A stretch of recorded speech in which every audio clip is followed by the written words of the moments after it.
The crystal champagne flute shattered against the silence of the ballroom, not because it was dropped, but because the sound of silver tapping against it had been so sharp, so demanding, that it felt like a crack in the veneer of the evening. It was the sound of Genevieve Sterling commanding attention, a sound that the 300 guests at the Plaza Hotel in New York City knew better than to ignore. I sat at the bride's family table, my hands clasped so tightly in my lap that my knuckles had turned the color of old bone. I watched my daughter, Clara, freeze next to her new husband, Julian. She looked like a porcelain doll that was about to be pushed off a shelf, her smile trembling, her eyes darting nervously toward me. Julian, handsome in that sharp, predatory way that old money often breeds, didn't look at her. He looked at his mother, Genevieve, with a smirk that was almost imperceptible, a conspiratorial glint that chilled the blood in my veins. Genevieve rose from her seat, a vision in silver silk that cost more than I had earned in the last decade working as a paralegal. She held a box wrapped in heavy, textured midnight blue paper. The room went quiet, that heavy, suffocating silence of people waiting for a show. "My darling Clara," Genevieve's voice projected effortlessly, honed by years of chairing charity galas and dismissing servants. "Welcome to the Sterling family. We have traditions, you see, standards. And since you come from such humble beginnings, I wanted to ensure you were properly equipped for your new role as Julian's wife." She handed the box to Clara. My daughter's fingers shook as she pulled the ribbon. The lid came off. The air in the room seemed to be sucked out as Clara lifted the item inside. It wasn't jewelry. It wasn't an heirloom. It was a gray industrial cleaning tunic, the kind worn by the invisible staff who scrubbed the floors of buildings like the one we were standing in, accompanied by a heavy-duty scrub brush. "So you never forget that a wife's primary duty is to serve," Genevieve said, her smile not reaching her icy eyes. "And to keep Julian's world spotless. We wouldn't want you getting confused about your station just because you're wearing a Vera Wang gown today, would we?" A ripple of uncomfortable laughter moved through the room, started by Genevieve's inner circle and dutifully echoed by those afraid to offend her.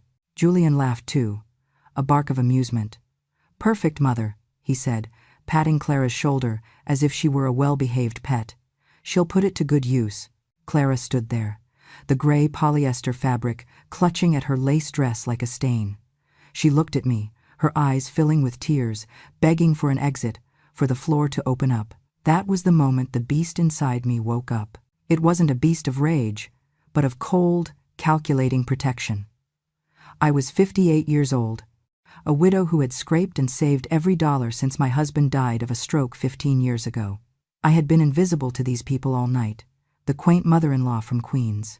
But invisibility has its perks. It allows you to prepare without being seen. I stood up. The scrape of my chair leg against the parquet floor was loud, deliberate. I walked toward the head table. The murmurs died down. Genevieve looked at me with amused disdain, as if a fly had buzzed too close to her wine.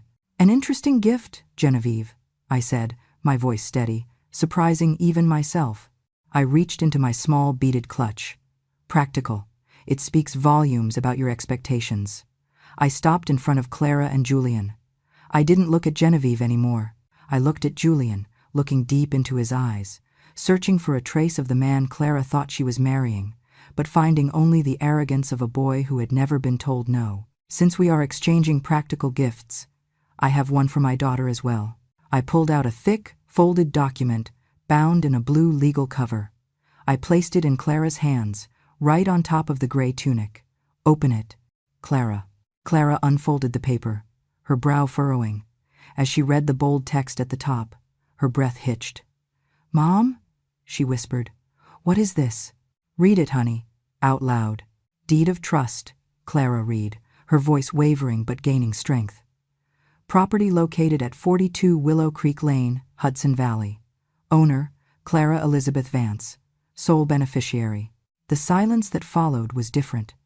It wasn't the silence of anticipation, it was the silence of shock. Julian frowned, snatching the paper from her hand. "A house? You bought her a house?" He looked at me, scoffing. "With what money? And why wasn't I consulted?" "It's a farmhouse, Julian," I said calmly. "It needs work. but it is fully paid for. And if you read the second page, you will see it is held in a strict spendthrift trust. It belongs to Clara, only Clara. It cannot be sold, mortgaged, or transferred without her explicit written consent, and in the event of a divorce, it is excluded from marital assets. It is a sanctuary, a place that is hers, and hers alone. Genevieve's face had turned a blotchy shade of red. "This is an insult," she hissed. "You are implying that my son cannot provide for his wife? You are preparing for a divorce before the cake is even cut?" "I am ensuring my daughter has a roof over her head that no one can take away," I replied, my gaze hardening. "I am ensuring that if she is ever made to feel like a servant in her own home, she has a place where she is the mistress." I turned to Clara, ignoring the gasps from the guests. "Clara, marriage is a partnership, not a servitude. You wear that dress because you are a bride, not a maid. And you own that house, so you are never, ever homeless." I kissed her cheek, turned, and walked back to my table. The rest of the reception was a blur of whispered gossip and icy glares from the Sterling clan. But I didn't care. I saw the way Clara's shoulders straightened. I saw her hand the gray tunic to a passing waiter and tuck the deed into her bodice. I knew I had planted a seed of strength, but I also knew that the storm was just beginning. Men like Julian Sterling do not like to lose control, and I had just publicly handed his wife the keys to a life he didn't own. The months following the wedding were a slow, creeping darkness. I had hoped my dramatic gesture would serve as a warning to Julian, a boundary line drawn in the sand. Instead, it became a challenge. The farmhouse in Hudson Valley sat empty for the first few weeks while they honeymooned in the Maldives, but the moment they returned, the war of attrition began. Clara called me less and less. When she did, her voice sounded thin, stretched tight like a wire about to snap. They were living in Julian's sleek, cold penthouse in Manhattan, a place of glass and steel where Clara told me she felt afraid to touch anything for fear of leaving a fingerprint. "He wants to sell the farmhouse?" "Mom," Clara whispered to me one afternoon in October. We were meeting for a quick coffee near her office. She was still working as a junior editor at a publishing house, a job she loved, though Julian constantly belittled the salary. "He can't sell it, Clara. That's the point of the trust," I reminded her, stirring my tea. "I know, but he says it's an insult to him. He says that if I loved him, I would break the trust, sell the place, and we could use the money to invest in his new venture capital fund. He says married couples shouldn't have secrets or separate assets." She looked down at her hands. I noticed she wasn't wearing the vintage pearl earrings I had given her for her 21st birthday. She was wearing simple diamond studs, cold and impersonal. "Clara, listen to me. Julian has millions. He doesn't need the money from a renovated farmhouse. He needs to know you are vulnerable. He wants to take away your exit strategy." "He says you're manipulating me," she said, a tear slipping down her cheek. "He says you're jealous of his family's wealth, and you're trying to poison our marriage." "I am not the one asking you to give up your security," I said gently. "I am the one who gave it to you. There is a difference." But the pressure on her was immense. Julian was subtle at first. He didn't forbid her from seeing me. He just made it difficult. He would plan elaborate dinners on the nights we were supposed to meet. He would surprise her with weekend trips to the Hamptons when I was scheduled to visit. Slowly, he was pruning the branches of her life until only he remained. The turning point came in January. Clara arrived at my apartment in Queens unannounced on a Tuesday night. She looked terrible. Her beautiful auburn hair was pulled back in a severe, messy bun, and she wore no makeup, which was unlike her. But what terrified me was the look in her eyes, a dull, flat resignation. "I'm pregnant," she said, sitting heavily on my worn velvet sofa. My heart leaped with instinctive joy, but it was immediately strangled by fear. "Oh, honey, are you happy?" "I was," she said, her voice trembling. "I told Julian last night. He was thrilled. He opened a bottle of vintage wine to celebrate. And then he told me the plan." "What plan?" "He said that now that we're having a baby, I need to quit my job. He said the publishing industry is too stressful and doesn't pay enough to justify the time away from his child. And he said," she took a ragged breath, "he said we need to liquidate the farmhouse. He's already found a buyer. He said he won't have his child's mother holding onto a shack as a backup plan. He said if I don't sell it and put the money into our joint account, it proves I'm not committed to this family. Clara, you cannot quit your job, and you absolutely cannot sell that house. He's giving me an ultimatum, Mom, she cried out. He said if I don't do this, he'll fight for full custody if we ever split. He said he has the best lawyers in the city. He said he'll paint me as unstable. He is bluffing, I said, though I felt a cold dread in my stomach. He is trying to scare you into submission. The farmhouse is your safety net. If you give that up, and you give up your job, you will be completely dependent on him. You will have to ask him for money to buy diapers. You will have to ask permission to leave the house. Is that the life you want? Clara wept for an hour, the deep, racking sobs of a woman realizing her fairy tale was a horror story in disguise. I held her, rocking her like I did when she was a child.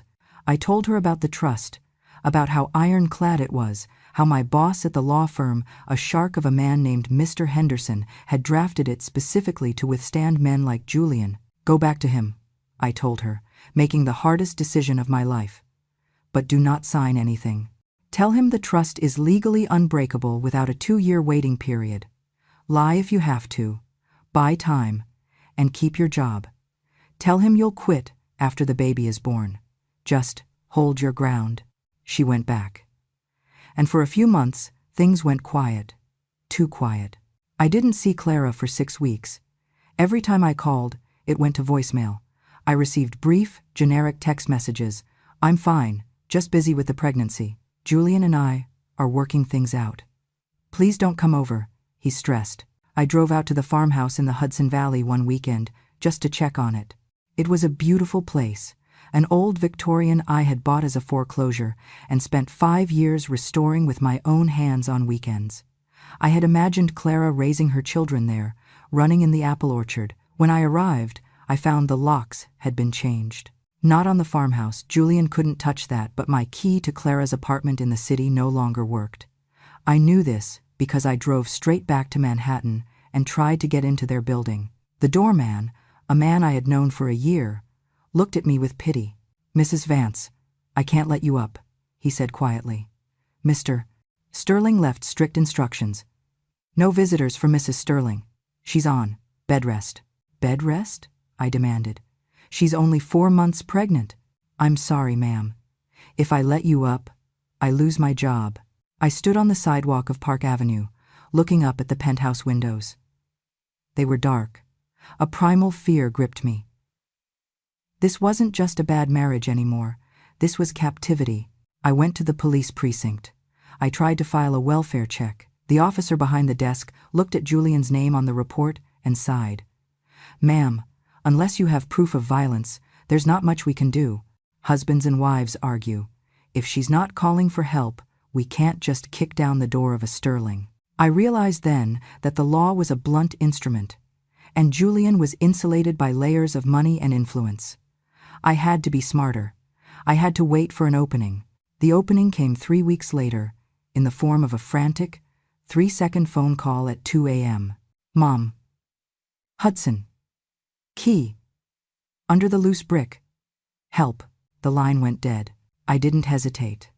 I didn't call the police again. They would take too long, and Julian would talk his way out of it. I called my brother, Frank.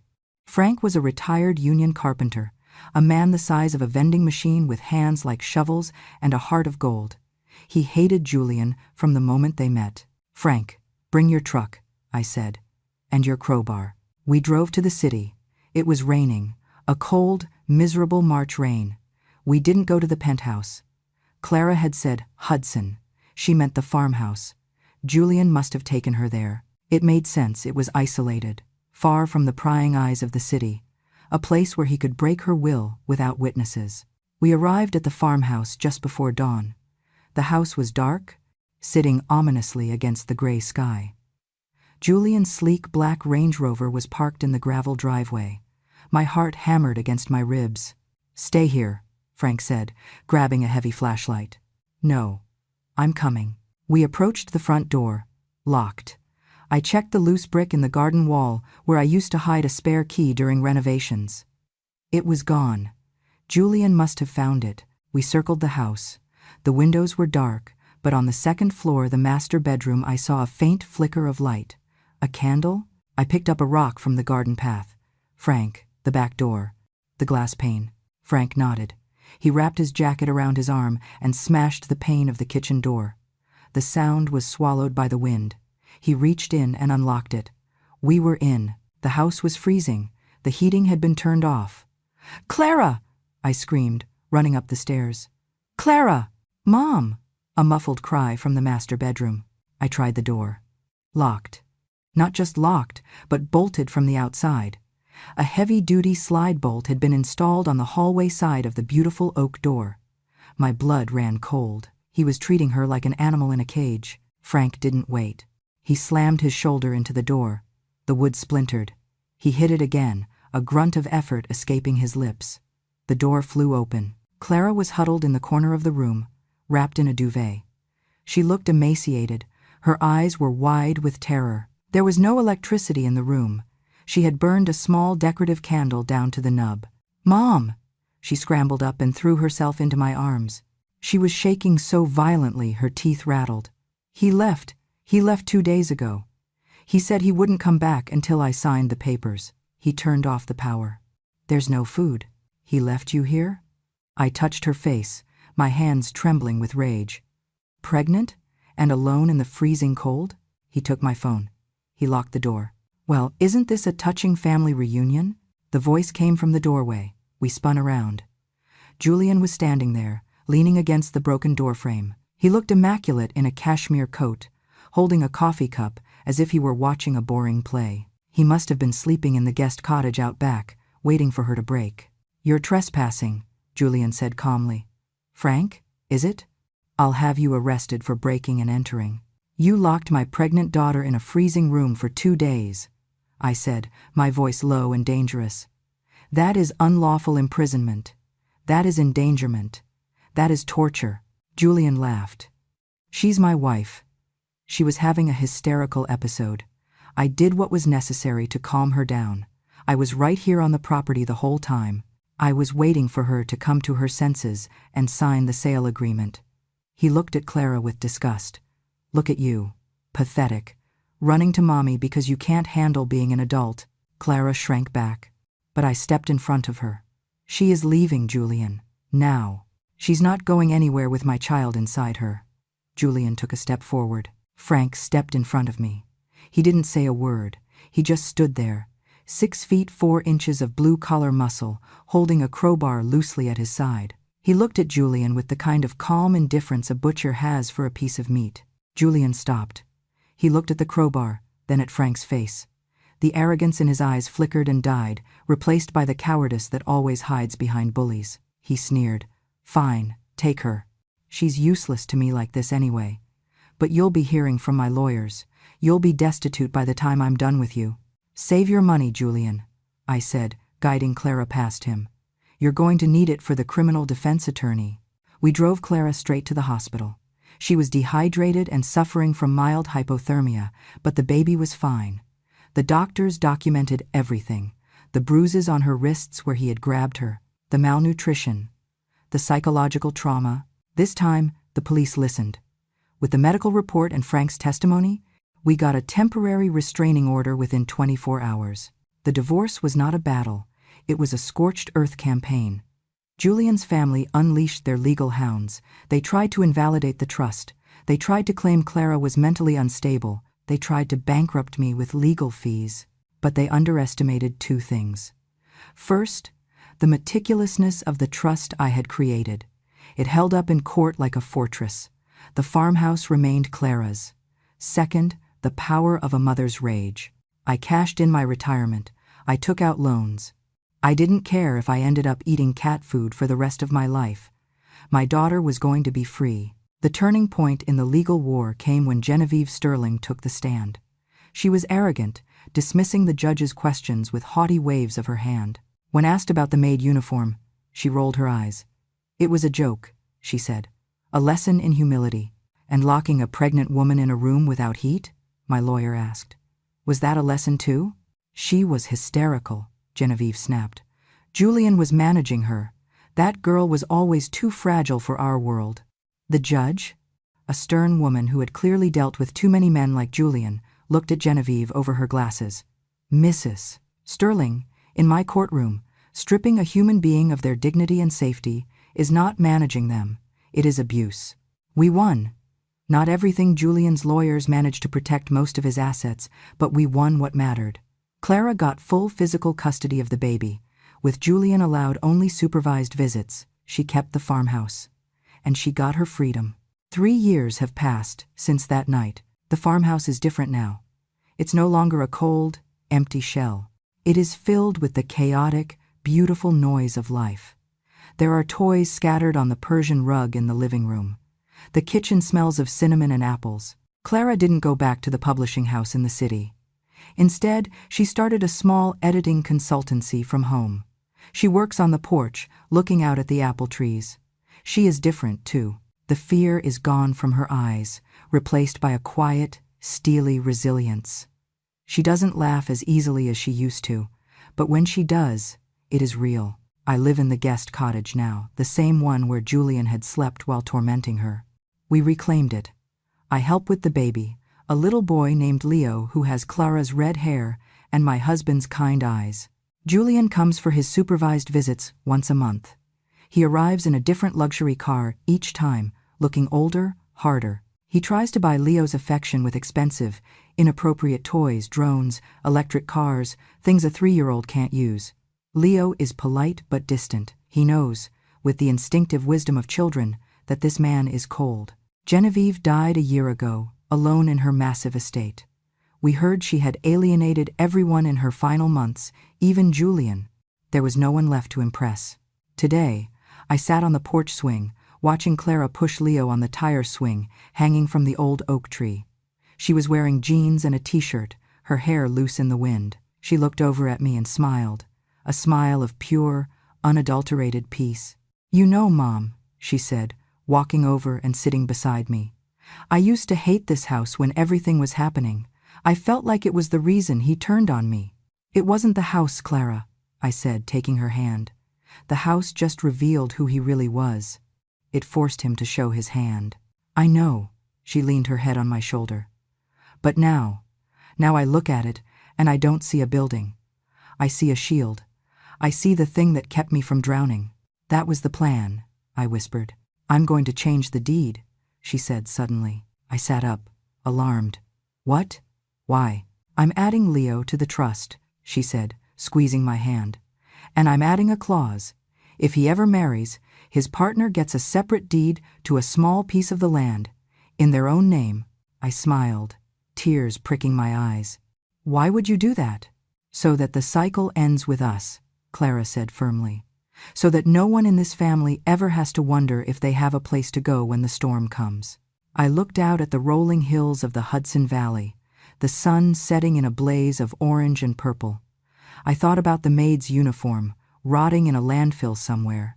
I thought about the broken doorframe upstairs, which we had repaired but left a small scar in the wood as a reminder. We often think that love is about merging, about becoming one.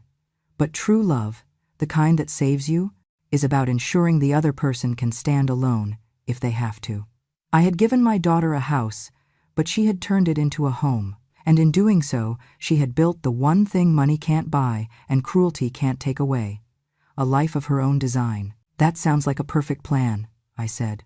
And as the fireflies began to blink in the twilight, I knew that we were finally, truly safe.